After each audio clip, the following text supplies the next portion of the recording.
Hello and welcome to Group Chat. I am Justin Verrier, and joining me, Rob Mahoney, Big Waz. We're back from Las Vegas. Waz, happy to see that you made it back alive. Yeah, just barely. Was 2 days. You know, it's funny. Friday night, we took it easy because I was like, well, I actually have to work all day on Saturday. So let's take it easy tonight. Taking it easy in Vegas was I was about to say 3 bottles of wine, going to your room at 1:30. That's light work for you, Waz. I know. That's about as easy as it goes. Just starting. Yeah. That's as easy as it goes in Las Vegas. It's not a coincidence that he was the last to fly out. I know that for sure. Yeah. My flight was at 3 p. Yes, sir. I don't know if you guys had this, but ever since I'm in this state of, am I sick or am I just in my 30s? Yep. Am I sick? Am I in my 30s? Or have I just recently returned from Las Vegas? Perhaps, as far as All adults three. go, the germ capital of the world. Yeah, but thanks to everyone who emailed in. A couple people who were shouting out Waz's wine selection. Couple Rolos who were really excited. Rolos, I like that. I don't know why you said it so sexy. But yeah, that was it was good to see. I think people actually took note that Rob receives these emails, and we're very excited to talk to him. They certainly did. So thank you a lot for that. But we're back. We're here. We're going to talk about some post-cup storylines that we're eyeing, things we're just kind of like turning the page to that we're excited about as we get to the end of the calendar year. But first, we got to talk about this cup finals. We were not present for it, but probably for the best, because we probably had to shield our eyes at one point because Giannis basically decapitated the Thunder. The Thunder, a team that has been rolling over most of the NBA, Rob, but Giannis pretty much trounced them and looked small in a way that even the small ball Thunder have not this season. Yeah, I think it's not the most competitive game in the fourth quarter we've ever seen. And for the NBA Cup, clearly you would prefer a different process. That said, outcome-wise, the Bucks being as good as they are right now, Giannis looking as dominant as he does right now, I think these are good things for the league overall. These are things that are interesting for us as we're trying to gauge the season and kind of where Milwaukee is in the greater hierarchy of this stuff. And for them to come in against a team that is smaller, but is ferocious in the way that they play and just looking as overwhelming as they did. Like, this was like Big Brother on the Nerf hoop kind of stuff from Giannis and Brook Lopez in particular. Like that, the big passing just looked like something that the Thunder are not ready to handle. And maybe they will down the line when they get Chet Holmgren back. Maybe they'll take this and learn from it and they'll apply some different tactics against bigger teams going forward. But we're seeing one of the points of vulnerability for one of the best teams in the league in Oklahoma City. And we're seeing an ascendant stretch for a Bucks defense that's like finally getting its act together. Yeah, so many takeaways from this game for me. One, this is the first time to me OKC this year looked like OKC last year. In two terms, one, they just got out-physicaled, out-muscled. We talked about this ad nauseum. Bill talked about it on his show damn near weekly about, hey, man, the Thunder need to get more size. They need to get another center. I thought this game was the first time like that was like very pronounced. They played the entire game without a power forward, or even if you want to call Kenrich Williams a power forward, when he was in the game, he was playing center. Yeah, so center. They played the entire game without a power forward. And when you're playing against Giannis and Brook Lopez, like, so. Well, Waz, let me ask you this. Like, there are power forwards, and then there are the power forwards that can actually guard Giannis worth a damn. And do the Thunder have a player of that build who can do that thing? I think, so here's the thing, though. I think for the Thunder, why their defense has been so successful, they have big wings, right? Like, J-Dub is a big wing. Alex Caruso is considered a big wing, but you guys are big wings. Giannis is a big. Yeah. So like you put Caruso and J-Dub and all these little, like it's just not going to work. And the problem for them too is when they tried to put those guys on Brook Lopez, the Bucks just weren't allowing it.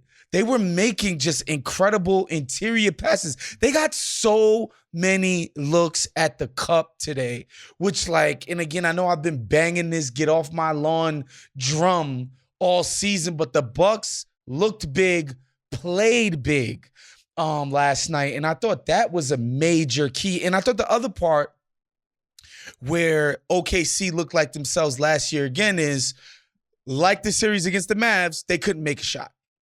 This is this game, and they've had bad shooting games before, but this game was the first time it felt like, maybe the shooting thing that we thought was great, the 45 threes from these guys a game we thought was great. Maybe, when there's a little bit of tension and people can make all the jokes that they want, when there's some actual stakes involved, this let the threes fly, the booty gets a little bit more clenched in these situations, guys. We've seen it time and time again in big spots. Yeah, they're one of the few small ball teams that go small, not necessarily to juice the three-point math. They're doing that because their defenders are just a little bit smaller, but they're physical and they're pretty good. Probably one of the best teams I've seen in recent vintage of swiping.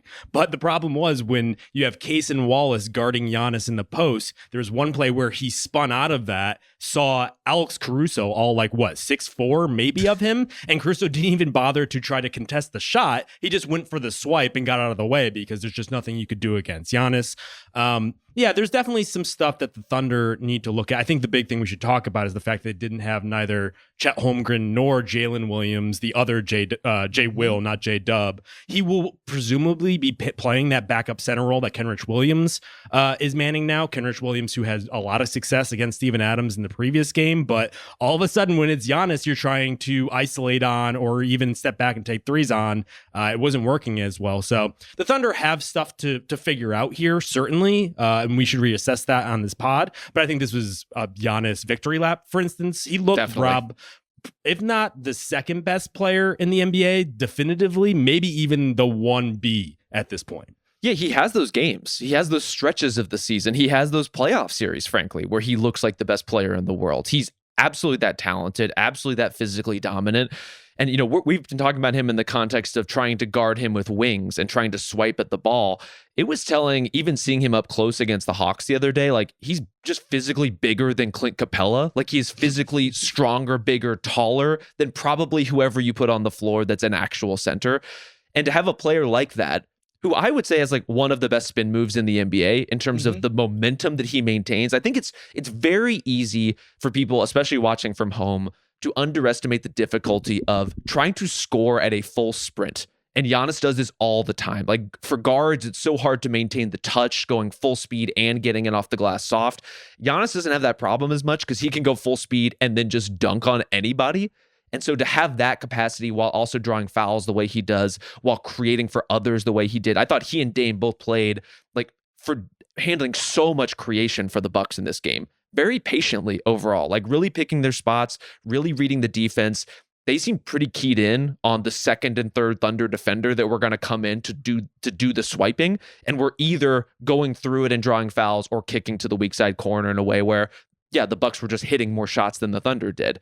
How OKC survives these kinds of games is, yes, something that I think we should entertain and talk about.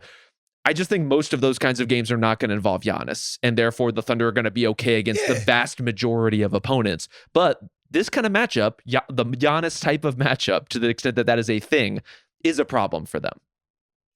Yeah, the game that comes to mind immediately for me with this group is last year they played the Nuggets fairly early on in the season, and they were already flying high at that point last year. And the Nuggets just destroyed them on the interior. It wasn't just Jokic. It was Aaron Gordon, too. They just beat them up it was nasty. Jokic was just banging into just banging this kid and just bruising him. And I was like, God, this is mean what these guys are doing to these young guys. That game always stuck in my head as man, they're going to have problems when they deal with size and physicality. And I think, when Chet didn't play. Not that Chet would be some Giannis stopper or whatever, but he's an option. He's an option, but that would have freed you up. have to guard him. I think 100%. That would have freed him up to, maybe even roam while guarding Brook and, doing different things. They didn't have their full big man allotment, and that just completely killed them last night. And I think we'll see what happens when J Will comes back, when Chet comes back, and they now have, a big man rotation that's, closer to what we expect from a real championship outfit. But at the same time, man, that's going to cramp their spacing. Yeah. Majorly. And so these are the kind of push and pulls that every team goes through, and it's going to be exciting to see how OKC manages with that, those personnel sort of problems, if you will. Some other things that cramp their spacing. One, Alex Caruso being on the floor offensively is starting to become a little bit of a problem against high-level teams or teams that have this kind of star power and this kind of effort in terms of what the Bucks are putting forth defensively. I think he's giving opponents places to hide. In a game like this, it's like Dame can chill on Alex Caruso for a minute and keep the strength, keep the energy to go hard on offense. Or you can put someone like switch Brook or Giannis onto him and roam off of that. And as you were saying, Woz, like who you can kind of switch into and roam off of is always one of the dark horses in terms of what decides high leverage games, high level playoff series. Caruso gives you options to do that when he's not hitting shots, and he's not hitting shots. And yeah. I think you were right to point out the other way that what Brook Lopez is bringing to the Bucks offensively makes it really hard for players who aren't bigs. Indispensable. Completely. They're fine. I think they're figuring out the balance of how to use him in a way that's not just spacing. And he will hit some threes and he is going to stretch the floor. And there's going to be times where it's Dame Giannis pick and roll. Brook, you go stand 2 feet behind the 3-point line, and that's where you are on this play. But the duck ins, the rolls, the cuts, especially when it's Smalls guarding him, that's stuff that the Bucks have to leverage and absolutely did against the Thunder. Dude, first of all, Haberstroh pointed this out to me a day or two ago, where it's like Brook Lopez started his career. He was drafted to be a back to the basket big. That was his destiny when he got drafted. That's what everybody assumed. Like nobody could ever fathom that this guy shoots threes out to 28 feet now. Oh yeah. It's insane how deep his 3-point shots get. But he started his career as that player. That guy is still in there. It's just a matter of tapping into it more. And like I said, I think Giannis, he is figuring out what version of himself is going to maximize, this version of the Bucks. And I think the Brook Lopez interior passing is there. I thought last night he did a great job of spraying out the shooters when the Thunder were just loading up on him. And he was doing one dribble, draw the defender, spray out to the corner. I thought that was incredible. But defensively, the highlights were crazy. He had a bunch of the Hartenstein where that was nasty. Where Hartenstein offensive fouled him and he still blocked his ass. The Caruso, we smacked it off his face and his chest. I was like, Jesus, this is just mean. There was also the near highlight where Hartenstein was coming down the lane and basically had to contort himself and fold himself up to not get blocked by Giannis on that one. Like he basically just gave up mid-drive because Giannis rotated over to contest him. And it's like, I almost can't blame him. It doesn't matter if you're a small or a big. If you're seeing Giannis meeting you at the rim, we know what that can be. And we know he will go after those blocks in really important moments of games, right? Like he's not going to give up just because it's crunch time or just because maybe he has a couple of fouls. Like Giannis will keep going after shots in a way that I think is not just admirable, but really vital for the way the Bucks play. I think in a game like this, you can ask yourself whether or not the Thunder should go out and fix something. Because this was the type of result in a high leverage situation where I think a lot of people are probably asking that question. I think the issue, though, is the Thunder, this is where their youth really starts to show. And you recognize that much like last year, they do have a lot of guys still figuring things out.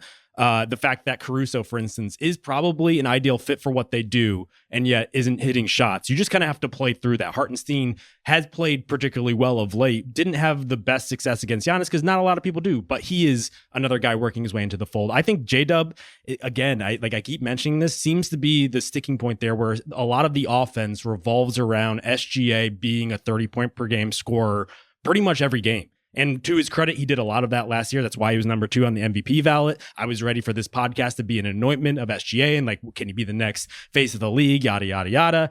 I thought he had a fine game. He was off for the most part, but he produced. Yeah. But this is where J-Dub, if he wants to be an all-NBA type of guy, really needs to step up. This is where you feel the loss of Chet Holmgren, where not having that next guy to turn to pick up the slack, it really starts to show because their shooters do tend to be make or miss.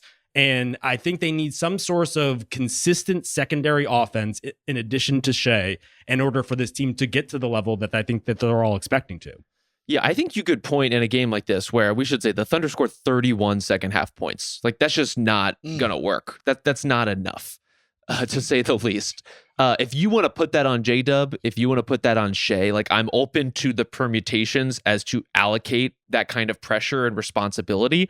I think collectively they weren't good enough. I think there's lots of Shea shots in this game that are just like, that's not the shot you take in this moment. And granted, he's a star who has all of that pressure on him that you mentioned, Justin. Like, if he doesn't score, their offense sometimes doesn't go.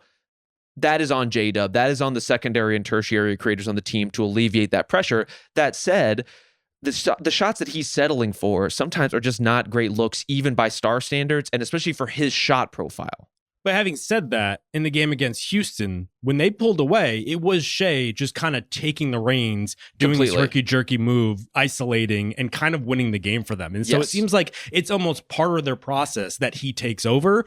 And I think that is to their detriment, that they rely so much on him being great game in, game out.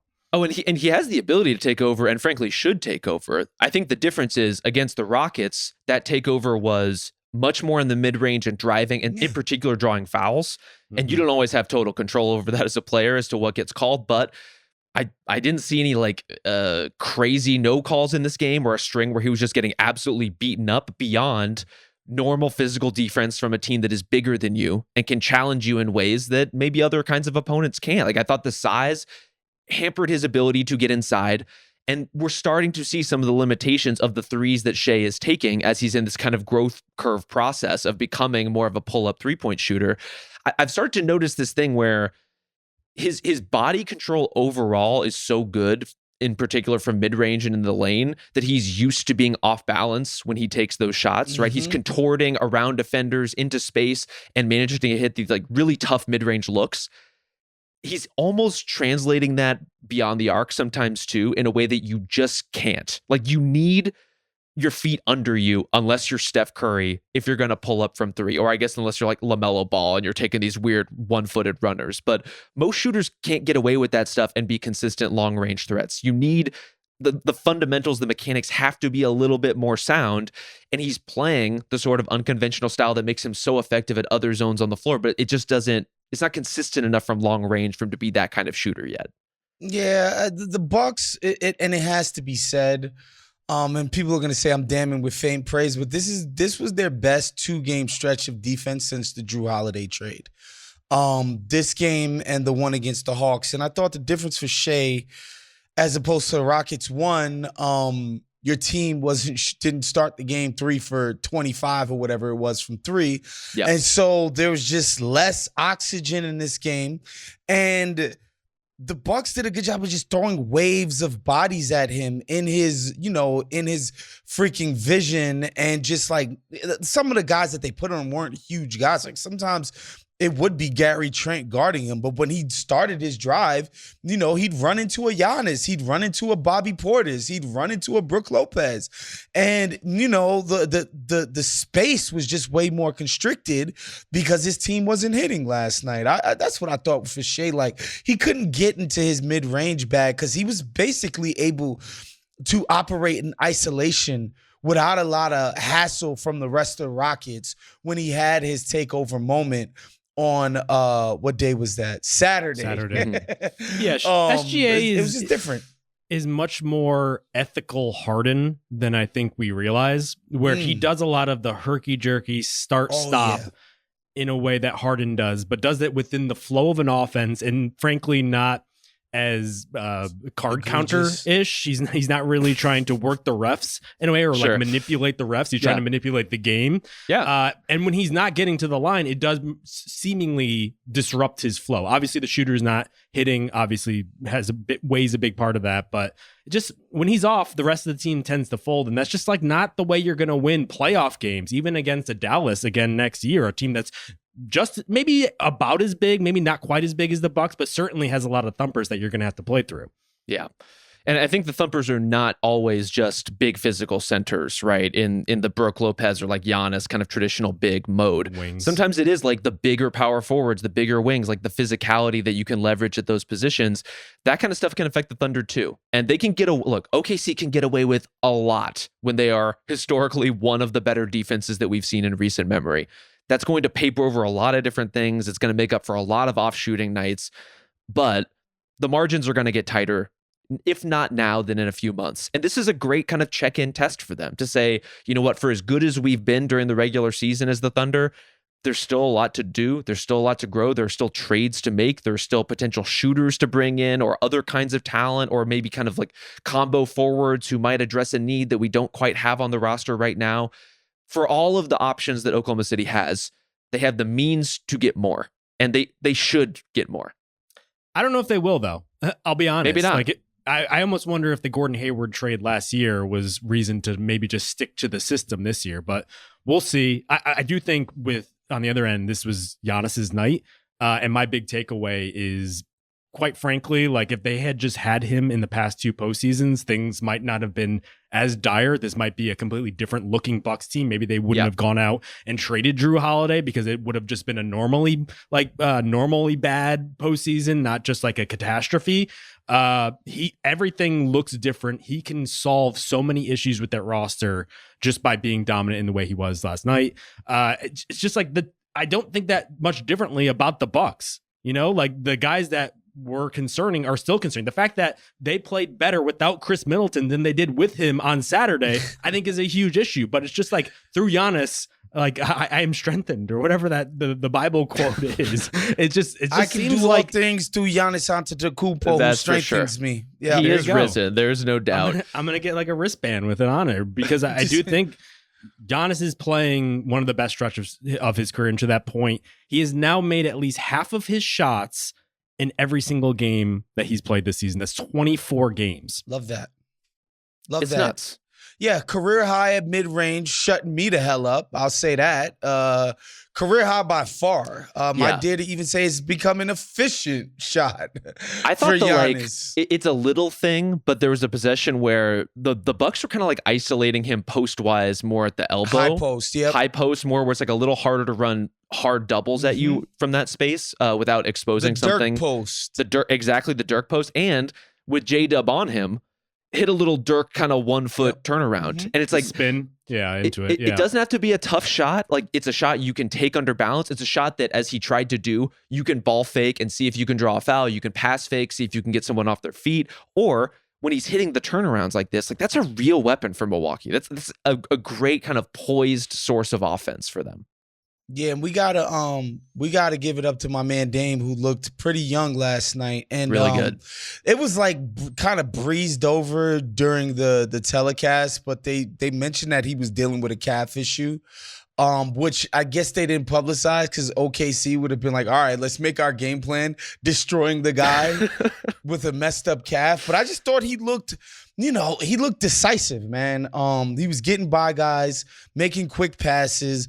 Dame's only like 6'1", so a lot of times, man, with these rangy athletic types, they end up tipping a lot of his passes. But I thought he kept that a little bit down last night. He just looked good, man. And when he had to be, he kept the ball moving. Like when it came to him, he could just, be a connector and a conductor. I thought Dame just looked good. And that's the version that they need from him, man. Like the quick hitting guys. Of course, the 3-point threat makes every defense nervous. But yeah, the Bucks are finally, rounding into the shape of something close to what we believe they could be, when this all started, damn near 18 months ago. Yeah, see, I think that's the big question here is how much you think differently about both teams coming out of this. And I'll be honest, I don't know if I feel all that different about the Bucks as a regular season team, because to me, the reason why they were successful is because they can be such a good postseason team. That Giannis can be such a dynamic force against anyone, especially a team that doesn't have the size. And also,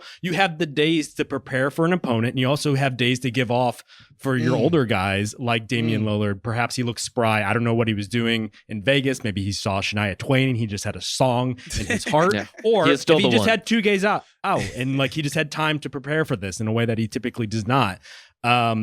So I feel the same about the Bucks than I did before. Rob, do you feel any differently now? I guess it depends on what we want to say about before, right? If we're talking about how we have felt about the Bucks watching them play over what's now 2 to 3 weeks of just like really solid all-around basketball, I think we're kind of still in that space, and this isn't a dramatic step up from that, but it's a confirmation of it. And it's a confirmation of it, NBA Cup or not, against an elite opponent. That kind of stuff matters, right? Them exercising their will in this way, I think does matter and is a little different from what we may have penciled in for them a month ago. I think the transformation overall for Milwaukee, from an effort standpoint, from a rotation standpoint, and as Waz alluded to, what they've been able to put together defensively after looking just like a total mess on that end for not only the beginning of this season, but most of last season, it feels like a relief. It honestly, I don't know if you guys have this sense, but I take it on face that Giannis teams are going to be really good regular season teams, that they're going to be really effective. And when the Bucks are bad out of the gate, it's like it's shaking my worldview of basketball to its core. So for my sanity, I appreciate that Milwaukee is stabilizing, that we are seeing the things that, as you said, Justin, we're accustomed to seeing from them. But you can't just take all that as a given. You know, you got to show up and you got to prove it again every season, even if you do have the bones of something that can be successful. My guy Rob was having a 2016 moment about the Bucks. A true crisis. Crisis of identity. Well, here's the thing for me, because I just hadn't seen it, I don't think one time, like, to see these guys be capable of playing good, consistent defense where it's just not a parade to the damn basket and in transition against an elite opponent is important. And I think the way that it happens, unsurprisingly, is like y'all can't just roll out of bed and do this. You got to focus.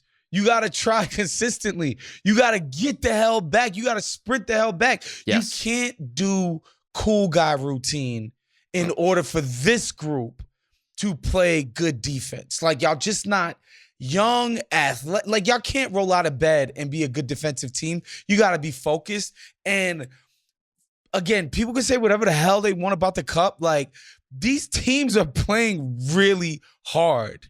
Like, they're trying really hard and the effort is there. And, you know, it's just not the same as, like, I've been watching NBA, going to enough NBA games for long enough to be like, yo, sometimes, bro, these guys are going through the motions. That was just not the case here. Not at all. And to see them be able to achieve this in that context is huge. So do I think differently about the Bucks? Yes, slightly. I think, like, okay, these guys are capable of playing consistent, sound defense, which is very important. The Thunder, not really, man. I think, like, this was a bad shooting game. Like, the way these guys swarm, even last night, is kind of impressive. The way they stick to defenders, the way they get deflections, like, the effort level, like, their defense is still just amazing to me when you consider the component parts. Like, it shouldn't be this good on paper. When Isaiah Joe is out, like, it just shouldn't work like that. But the way they play defense is still impressive. I do think, yeah, there is a physicality gap with the biggest, baddest teams, and maybe they'll need to address it. But maybe Chet will come back. Maybe Jalen Williams will come back, and it'll be straight. They get white chocolate out there, then anything's possible. Oh, that's a game changer. Nah, chill. I was talking about Christ the King, baby. You know, New Jersey issues. Nets, East Rutherford, New Jersey style, baby. Here's the bad news for the Bucks defense. Once you show us that you can do this, you have to do it, and we're going to hold you to it. Like, this can be an expectation for you in a positive way and in a negative way.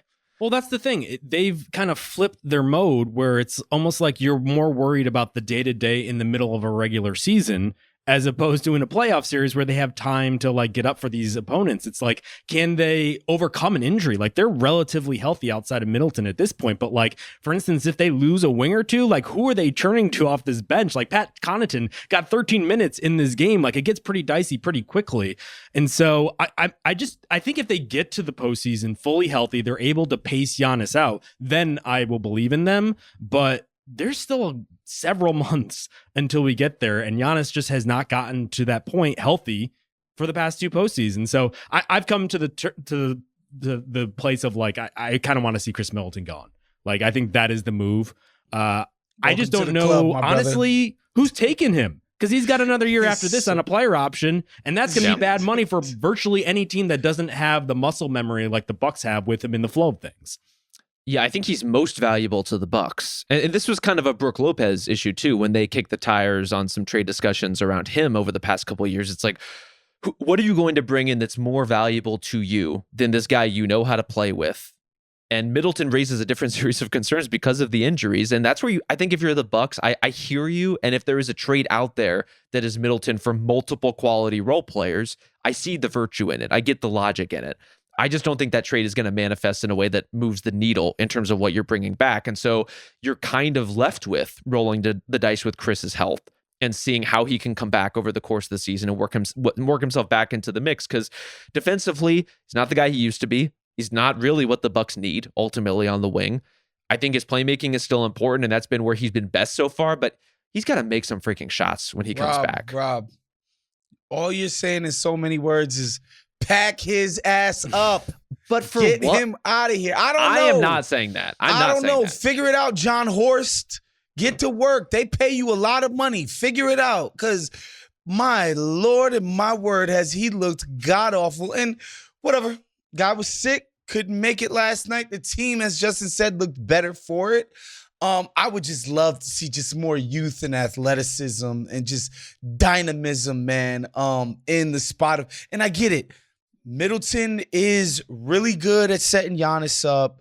Like, he has a chemistry with Giannis that basically doesn't exist with any other player on the team. Dame Lillard obviously included in that. And I do think there's a value to that. Obviously, the guy can shoot. There's a value to that.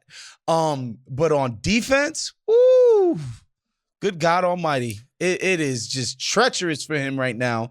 And I think that's where the Bucks become their most fully formed self, is when they aren't like some horrible defense, when they're good enough, and then they can rely on the dominance of their freaking elite offensive players to carry them through. Here's the other bad news as far as a Chris Middleton deal goes. The Bucks are a second apron team, which means they can't aggregate salaries going out. So if they're going to trade Middleton, it's just Middleton. And yet they also can't take back $1 more than they're bringing in. And so the first question, who is interested in Chris Middleton? Do they have multiple role players that are of interest to the Milwaukee Bucks? Do the combination of those two role players make less than Chris Middleton in total, who, as far as like a 2-for-1 deal, he's making $32 million. And so you're looking at guys who are making combined less than 32. The pool is narrowing rapidly as we get into the realistic things the Bucks can do. Rob, figure it out. Bobby Marks over here. I'm just saying, like a touchscreen. Just all I ever hear about these GMs and how genius they are, Rob, is they got all of these different scenarios and this, and they can move this piece around, yes, and they're so brilliant. These guys, these GM types, figure it out. Figure it out. No excuses. Play like a champion, GM. GM like a champion. Yes. Becoming a Shaq like segment real quick. Yeah. Justice for Darvin Ham. Get in the post. Definitely justice. This is the Darvin Ham Cup now. Darvin Ham. Oh. Should we put his name on there instead of the Emirates branding? 100%. And Darvin Ham's just having an incredible few weeks. You know, the Bucks have finally turned the corner. His old job is looking like a hot mess. Shouts to him. Doc Rivers clearly like believes in what he does. Like when you watch the Bucks up close, like Darvin Ham is prominently involved in what they're doing, bro. So shouts to him. I'm happy for him. I mean, shouts to Doc and Darvin and the whole Bucks staff. Like, we've praised all the players for the ways that they performed in the Cup. This was a great coaching performance. Yes. Apparently they did not celebrate in the locker room, or they did not pop the champagne that was afforded to him. And I got to say, pretty corny. Silly. Didn't like it. I'm against it. I'm of the baseball and the NCAA, where like when we win the division, when we win our conference on record, celebrate it. We win the conference tournament, celebrate it. See, I hate that with baseball. They win one series and they're like, let's celebrate it. go. Let's It's go. Like, no, I'm get out of here. Celebrate every single accomplishment, guys. That's one where I'm wild at. card game. Like, just drink a beer and go home. Justin, when 3 guys put us on their Spotify Wrapped, had us on their Spotify Wrapped, we were I popping bottles. celebrated. Okay? Well, thanks for the Everything's a invite. celebration. So Waz is celebrate everything. Justin, you're saying don't celebrate some. everything, but some things. Yeah, this was a like an accomplishment. This is a tournament unto itself. What I'm saying with baseball, which I loathe, is that when they win a round, when they win like one wild card game, they're freaking the fuck out. They got the goggles. It's just like, all right, like, can we settle down? Each tournament deserves its own celebration, is what I'm arguing. I agree with that. Look, I think I'm probably more on the Waz end of the spectrum in terms of like, if you can find things to care about, you should care about them. Yeah. And if the NBA Cup is something that matters to you, and this is where I think this overall like hand wringing about what the Bucks did in their celebration room and whether they donned goggles or popped champagne bottles or not is like a little overwrought. If you are taking that as a stand-in, as a symptom for the players not caring about the NBA Cup, I think the on-court product speaks very differently. Like, Giannis is running himself into the ground, although frankly he does that most regular season games.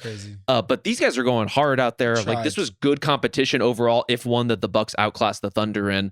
It seemed like these guys take these games seriously. And so what they do to celebrate it, I'm not like super concerned with, although I agree with you. Why not live a little in a circumstance like this? Because they definitely didn't go out in Vegas right after this. But that's I think, for sure. No, they would never do that. They would never. Not with $500,000 in their pockets. Of course not.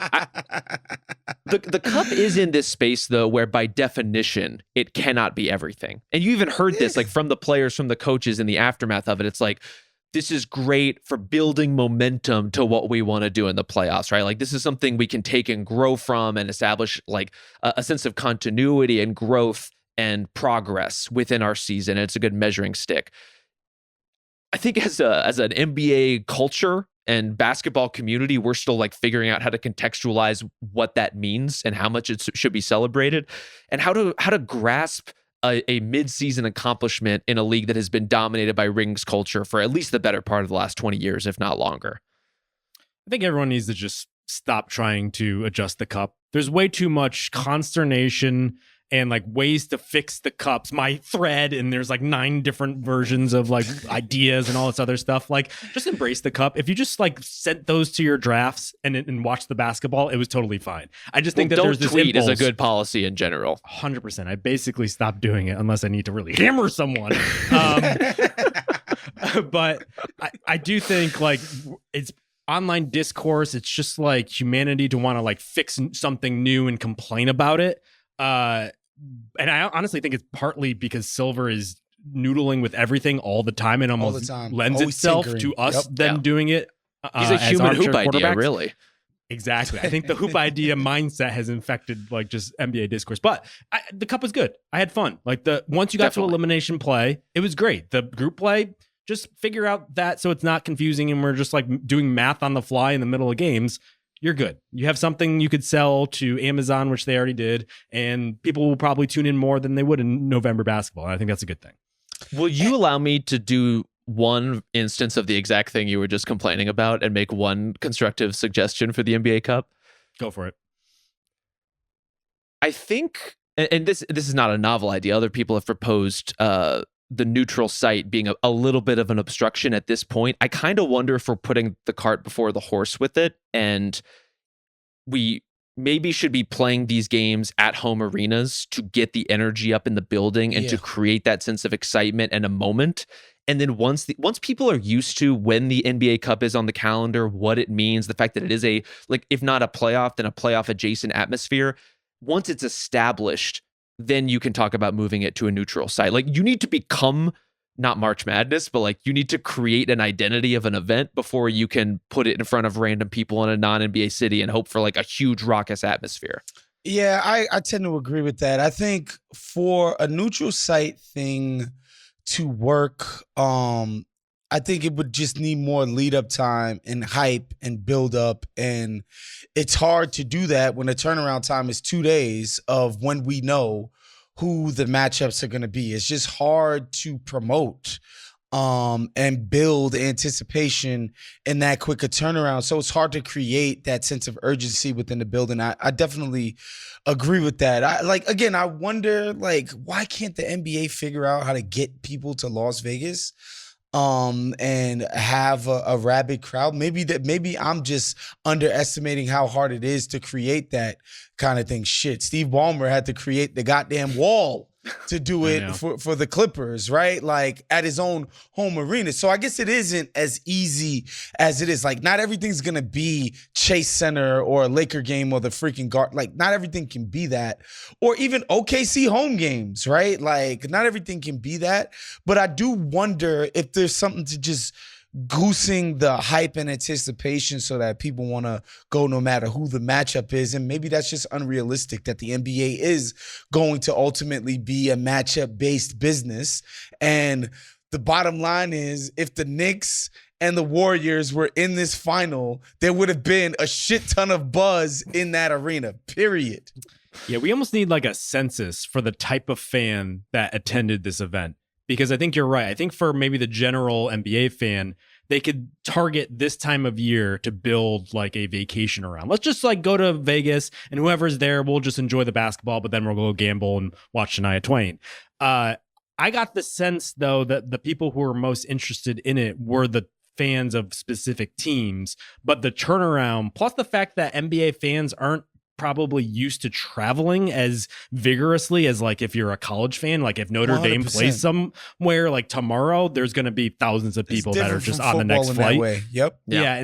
And so that seems to be a bit of a disconnect. And so maybe like going to a team's home game, like our home arena, if they were the best seed or they had the best record or whatever, that could work. There's also Silver talked to some reporters on the ground in Vegas about maybe moving the location. To me, that sounds a little bit more difficult. Like if you're trying to set this up in London or like Mexico in order to make it like an international thing, like, I don't know, would you then lose like us who like, I don't know if Spotify is going to be paying for us to go to Mexico? It just seems international flight is a little bit more pricey, you know? Justin, if Mexico you can City. believe it, you can achieve it. Well, if you guys want to make the ask, I'm down. I'm happy to make the ask. Also, like, I would like to conduct that survey. I think this is a great way for people to email us at ringergroupchat@gmail.com. If you went to the NBA Cup games, let us know, like, were you a fan of one of the teams? What was your circumstances? Like, how did your booking process go? Were you planning to go from the start and it just happened to luck into it? Like, I would genuinely like to know if any group chat listeners showed up and showed out and why and how they did it. By the way, very quickly, I would like to shout out a lovely couple that I met on my Alaska Airlines flight out of Las Vegas into Los Angeles. I was just sitting in my seat and they were like, "We're listening to your podcast right now." Were they doing like the one earbud each plugged into one phone? No. I think they were just individually doing their thing because my man had on the AirPods. It's 2 streams. So yeah. And yeah, 2 individual streams. That's right. And I didn't get their names, but they were very nice, very lovely. Please reach out to us. Let us know who you were.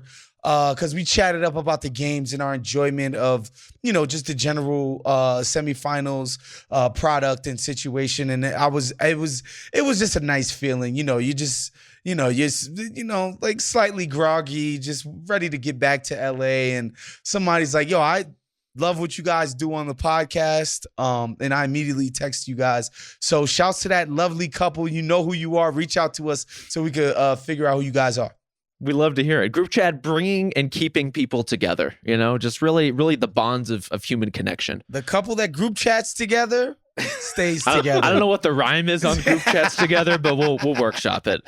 I got to say, I'm getting a little self-conscious at events like that because in my day-to-day life, I don't think anybody's recognizing us. But in that setting, you in Portland, absolutely not. I kind of blend in. That's the what beard I'm is like camouflage. But I remember like just scarfing like fast food before I got on my flight, thinking to myself, I really hope no one catches me in this situation because I look like a fucking just like a mess. You don't want to be like George Costanza with the ice cream sundae, just like caught on camera in HD. Exactly. But yeah, it was good to hear from everyone. We enjoyed our time there. Hopefully we'll get back there. I have one last bit of cup house cleaning. I had written down in my notes, I can already tell that Justin hated the Giannis bit where he pretended to bobble the trophy. Did you see this bit, and do you have an opinion of it? I saw Doc bobble it. I didn't see Giannis bobble it. But I did see at one point, like, Giannis was trying to do some jokey thing, and Dame was like, okay, this is funny. I think that was it. I think that was basically the moment. And I put myself in your head, and I'm like, for some reason, I feel like Justin is not going to appreciate this. I felt for Dame in that moment, I'll be honest, because he probably has a tough go of it on the plane, hanging out with Giannis 24/7. I feel like that guy's shtick gets to be a lot over time. You don't appreciate the bits? I appreciate the bits, but I don't get the sense that a lot of them are actually funny. I think they're funny because he's one of the best players in the league, and they have to be funny if you want to stay employed. Lorne Michaels over here, the ultimate judge of funny over here. Sky. Thumbs up, thumb down. It's a thumb middle, I would say. Look, the power dynamic is obviously a little different on this podcast. We are not Giannis, but I feel like you're speaking from a place of having to pretend to laugh at our bits, and you're connecting with Dame perhaps in this moment. That's how I make my money, frankly. All right, let's move along here. So the cup kind of took up a lot of our brain power, the NBA's just like general discourse for the past week or so. Let's turn the page now to some of the things that we're looking forward to in the post-cup period. So I asked all of our friends here to come with like one thing we're watching that might be solved by the end of the year, just anything we're looking to maybe plug into, maybe the storyline that you're most excited to get into now that we've moved to a different phase of the calendar. Waz, do you want to go first? Yeah, man. My guys, Tony Jones and Sam Amig of The Athletic put out a report, a story, whatever we're calling it, about the Nuggets basically conceding that they have to hit the trade market quite vigorously. And specifically, they'd like to add some level of shot creation to this team so that what I would assume that is just taking pressure off of Jokic. Like this idea that he should play an entire season where he is the Venus, the Mercury, the sun of every single Nuggets possession on offense, they feel like is unsustainable. And they want to get a guy in, which I thought before the Warriors got Dennis Schroeder, I love Dennis Schroeder for the Nuggets for that very same reason. And they put out a list of guys that they said they've looked into. Jordan Poole, Jordan Clarkson, DeAndre Hunter, Cam Johnson, and Jonas Valanciunas, guys that they looked into in the past. But now that they've zeroed in on this shot creation situation, they've zeroed in on Zach LaVine. And I'm just looking, as the year sort of winds down and looking to the horizon of next year of things to look forward to, I just want to see Denver resolve what they see as their biggest roster issue. I want to see how they ultimately resolve that because, quite frankly, that's been their opposite approach for 2 years now, right? Yeah. Lose Bruce Brown, instrumental to their championship. No worry, we got young guys to fill in and blah, blah, blah, blah, blah. Lose KCP, another guy, instrumental to what they did for the championship. No problem. We got young guys. We're going to plug them in, blah, blah, blah, blah, blah. We need Westbrook in, blah, blah, blah. So they've taken a sort of hands-off approach the last 2 off seasons, but it seems now, 25 games into the season, that they've realized the error of their ways and they're changing course. So I got my eye towards that for sure. I think what's tough about their circumstances is, like, there's a reason we're talking about Zach LaVine, and it's that any trade the Nuggets make is going to be complicated. And if you're trying for like a high-level shot creator, it's going to be a high-level shot creator with a catch. And the Zach LaVine catch of not just what he makes, because frankly, I'm not too concerned about it, but the injury history. And if the goal is to alleviate pressure on Nikola Jokic, this is a guy who just historically is not consistently available to play.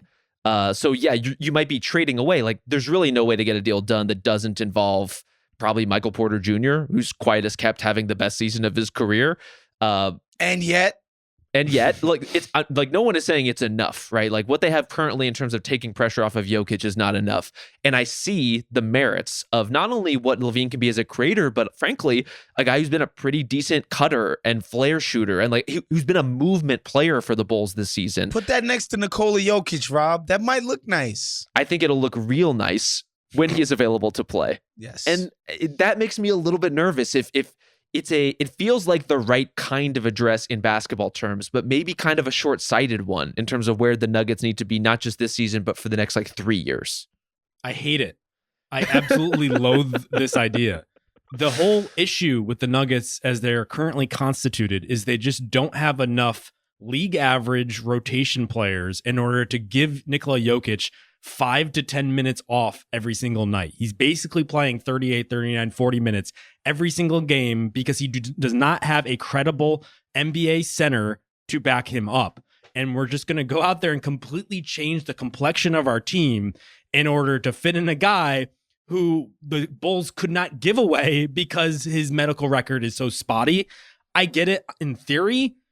I also don't love the fit though. Like, yeah, they'll juice their offense, but is their offense that much of a concern? Like, no. I know that Michael Porter could be a little lackadaisical defensively, but like his size, I think compounds their whole identity that they're so big at the 5-4-3 spots that it really wears on team. And on top of all of that, isn't this Jamal Murray's fucking job?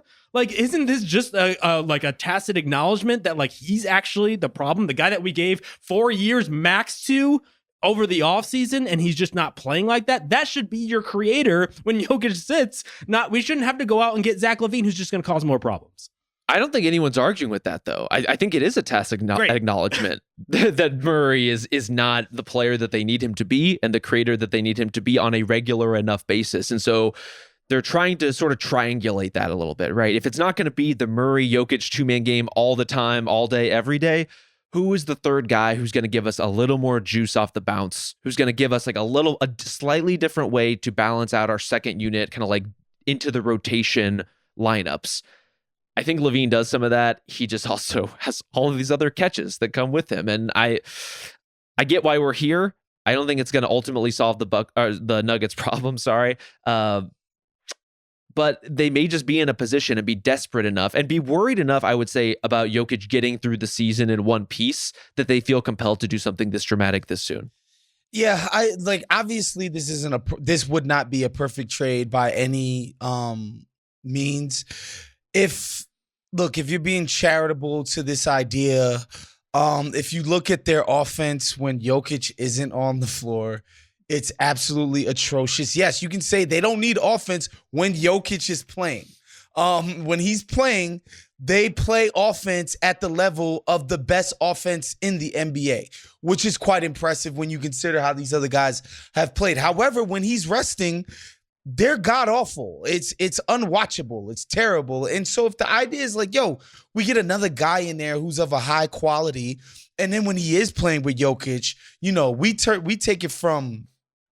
take it from better than the league's best offense to the league's best offense by leaps and bounds. Yeah. Because this guy is so much more dynamic than Porter Jr. I get it, but yeah, defensively, when Porter Jr. is right on defense, he is adding a size component. When you add that to Aaron Gordon, like that, has been very effective in the past in big moments. Zach LaVine, notoriously just bad on defense, just not a good defender. And like you guys said, the injury component. And then, of course, because this is Denver and we always have to consider the financial implications, $43 million this year, $46 million next. And then what is that? 48.9 player option, which I can break the suspense for you guys, folks. He's going to exercise that player option. So it's tough. $50 million basically each season after this one. Yeah, it's a lot. See, and that's why I like the buy low of someone like a Clarkson or even, frankly, a Jordan Poole. Because if you're saying that Jokic has such an effect on other guys, like getting a guy with clear talent and maybe providing some structure like Poole, like could we bring out the best version of him the Golden State from 3 years ago, where he's just playing off the bench. He's an instant offense punch, and we can maybe mitigate some of the rest of that. If he doesn't play all the time, that's fine too. The issue is actually, in addition to like luxury tax concerns and aprons and all that, the fact that the Nuggets don't have a lot of mid-tier contracts in order to make that work without giving up Michael Porter. For instance, like after their top 4 earners, it's basically Zeke Naji is their fifth most on the docket, and then it's Dario Saric, 2 guys not playing because they stink. And if anything, they have to give up more probably for someone to take the extra money on Zeke Naji's contract. And so I don't even know how you take a flyer at this point. So I guess I understand shooting for the moon with Levine if it's your only option. But frankly, what they need, I think, is just like a guy with some zip to play some offense and to soak up some minutes. I can't talk myself into Jordan Poole. I know he's having, by his seasons, a relatively nice little run here for the Wizards. He's been largely normal. I will say that, which is a lot of praise for him. Yeah, like if that's where we start by having to go out of our way to compliment Jordan Poole for being like mostly normal this year, that's not what I want in a member of the Denver Nuggets supporting cast. I think the goal, as we've circled this particular issue and kind of taken it from every angle, like you just need to get Jokic's minutes down. Like as Waz, you said, like when he's on the floor, they're great. He's played 37 minutes a game. That's unacceptable. Like especially for a big guy, it's just a lot. And he's an incredibly durable big guy, but he's not going to be for long if you play him this much. Like you need to get Jokic's minutes down into the 34, 35 range where he historically has mostly been. The way you do that is not with Jordan Poole, I don't think. I think it is with someone like Zach LaVine. I think it is with something a little more dramatic. I think it's not good business long term, and it is creating the house of cards financially that will eventually have to be resolved. I just don't think that there's any other way out of this. And I don't want to make everything about KCP and Bruce Brown. Like every Nuggets conversation kind of comes back to those or like originating incidents in a lot of ways. Like Bruce Brown left because the Nuggets couldn't offer him a competitive salary, right? Like they were their hands were a little bit tied. KCP, they could have, they chose not to. You can look at KCP shooting percentages this season and say, you know what? Maybe they didn't make a huge error. Maybe it wasn't a devastating mistake, but Justin, you laid it out. The problem of letting those guys go or losing them is not just that you're losing the player. It's that you're losing your only hope of tradable intermediate contracts. They don't have them. They don't have options.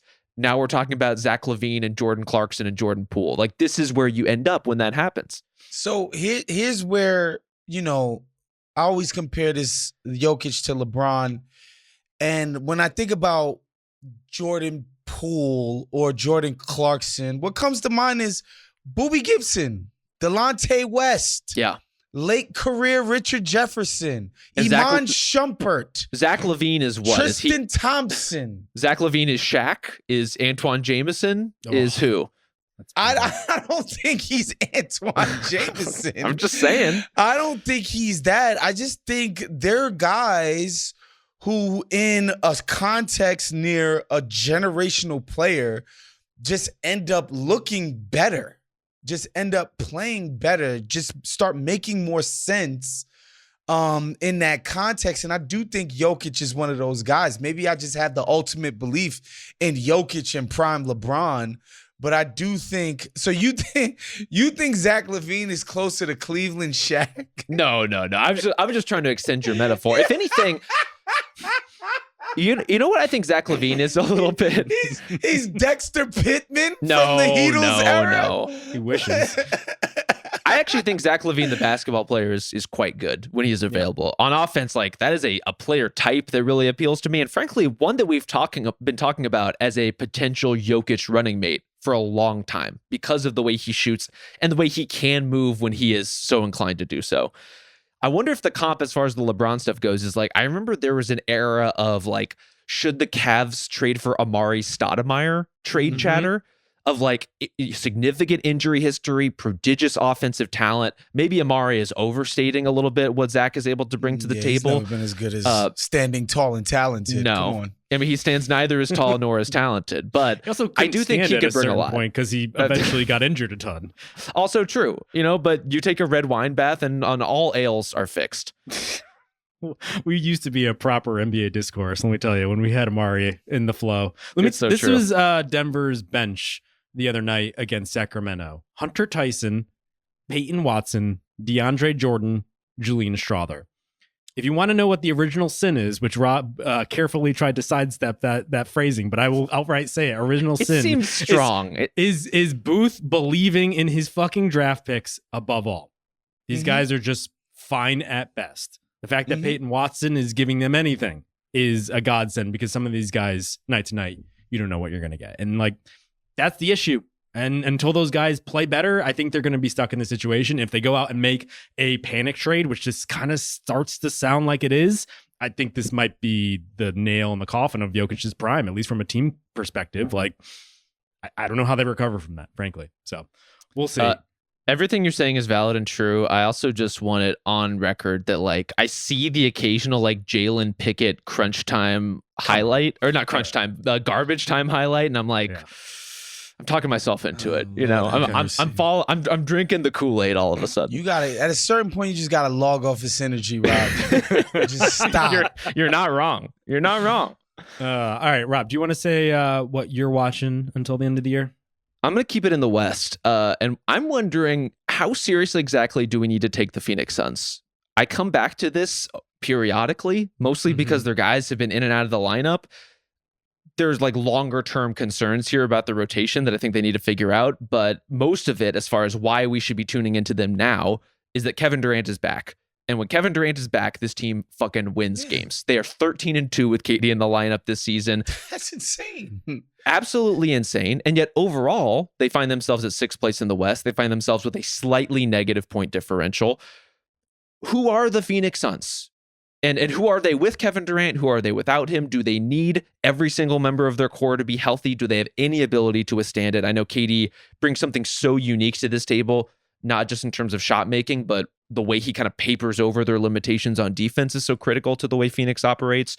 I'm just trying to figure out like what this team is as we get a feel for the rest of the West and things are starting to finally solidify. I think we know who they are, and it's that they are Kevin Durant, for good or bad. I don't know how KD keeps finding himself in these situations where he keeps performing historically great in the face of having to do so because his choices of teams is so historically poor. Like, he was supposed to go to Phoenix because Booker, and like, we'll do something different here. Booker's been steady when he's been on the court, but yet again, they need him so much in order to be great. Their front court is a total disaster. He's probably their only credible front court player at this point who will give them good minutes, especially defensively. The team is just a mess without him on the floor. And when he's not playing, I believe they're 1-9. Is that how the math works out? And it's ugly. So if he plays, I believe in them. If he doesn't, I'm not going to. And I'm at the point where it's just like that is happening so frequently. He's now missed 2 extended stretches due to injury where I can't take them credibly as like a top tier contender as a result. The team selection thing is so weird because, yeah, he is picking, you know, super team type situations, great theoretical running mates in certain ways, especially in terms of talent. But he is the living meme of like when you accidentally make yourself critical at work. Like, he is important to every possession of Suns basketball, no matter how many stars he tries to play with. It really doesn't matter. You're really pumping out the meme content these days. I'm too online. I don't like it. Waz, what do you think about the Suns going forward? Yeah, it is a KD thing. They do look so as well balanced as they've looked in the KD era when he's on the court in terms of offense and defense, in terms of how they attack people. Like, it's like, oh man, like this team has a sensibility to it that, you know, feels real, feels dangerous, feels like can even be, dare I say, elite at times. But KD is 35, 36, whatever the hell he is these days. And, you know, that's precarious. And since the Achilles, you know, his injury situation has been kind of touch and go. He hasn't had the catastrophic thing again, thankfully. But it has been a touch and go situation. But like, yeah, I think when they're right, when KD's around, when they have their full complement of players, they could talk themselves into going to the NBA Finals. I really do feel like that. But when KD's not right, or, you know, God forbid he's not even playing, that's when things, you know, get a little bit more, it's tougher to see a way out for them. What ultimately undid the era of big threes was injuries. I'm going to say it for like the 90th time. It's always been the injuries that they don't have anybody else to turn to once those guys are injured. Yet again, KD is showing why teams are pivoting away from that. Since we're talking about injuries, though, I'll go with my thing just to close this out here. It is almost Christmas time, which means that Santa is coming to town and that Kawhi Leonard's return is imminent. Is it? Black Santa. Ross has a black Santa mug. I have a white Santa mug that's gone through some tough times. Really just speaks to us in mug form, I guess. But I don't know if you guys have been keeping track of this, but it sounds like we might see Kawhi before the end of the year. And I find myself, against all odds and despite myself, kind of believing maybe in the Clippers yet again. Because I don't know if you've looked at the standings at this point. They're 15-12. They currently have the 5th most wins in the West. Yeah, best team in LA. Best team in LA. 9th in the NBA. I could even argue that maybe they're playing the best basketball in all of California at this point. I think that the Clippers have just done a good enough job of basically being Hodor and like just holding the line until Kawhi can get back in here. I can't believe you're doing this. James Harden scored what, 40-something the other night? I can't believe you're saying this. I told myself I wouldn't. This is insane. It's pretty good. Steaming. This is insane. This is Pookie with the crack pipe. This is what this is. Like, this guy can't stay away from this team. It's insane. And like, yes, they're 15-12. They're playing sort of above their heads. You know, they're giving an incredible effort every single night. They've shown that they're one of the best defensive teams in the league. And all of that is nice and is cute. Kawhi Leonard's knees are shot, guys. He's not going to play. Guys, he came off of last year, full off season, did not start this season.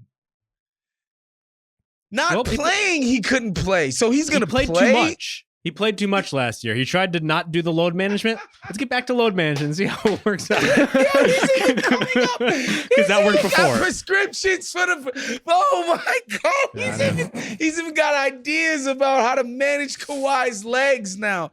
Are his ligaments crackerjack at this point? Probably so. But you know what? This is nuts. That's all they got. Absolutely. I like that we're insane. I like that we're getting a consultation with Dr. Verrier today. He's in. He's giving prognoses. The fact that he said, yeah, you know, he was doing the back-to-backs. This year, he's keeping them out of back-to-backs and just using them sparingly. Okay, so what kind of team is that? With a guy who plays every third game or something? Like, what is that? I don't know. If they could that is a huge factor. The fact that he would be in and out and you don't really know when, that has oftentimes just. How do you have an identity with that? And especially, he's not a role guy. When he comes, they're going to feature him. Well, let me make the case on the other side of this. Do they have an identity now that he could now just slide into and come in and out of that? Because they are such a defensive focused team. Can he just honestly just supplement what Harden's doing offensively and they can roll from there? That would be the case for it. I think it depends on his willingness to do that. You know, we're used to talking about Kawhi in a very specific way as this like razor sharp offensive weapon. What he is, if he's not that on a heavy usage basis, is like not a guy who moves the ball a ton, not the defender that he used to be. Clearly an incredibly talented player and a star in his own right. But if he's a star who can't play star minutes or carry a star role, like, what are you? What are you to a team that, as we've said, is, you know, I think playing over its head is one way to put it. Like, overachievement is a compliment, right? Like, if you are performing better than your talent, that's not a dig at the players. That's saying this group has found a way to play together. And they found a way to play together because everyone knows what the hell they're supposed to do.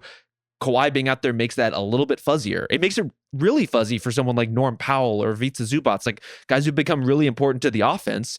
And now Kawhi's back every fourth game, and you're supposed to just not do that on those nights.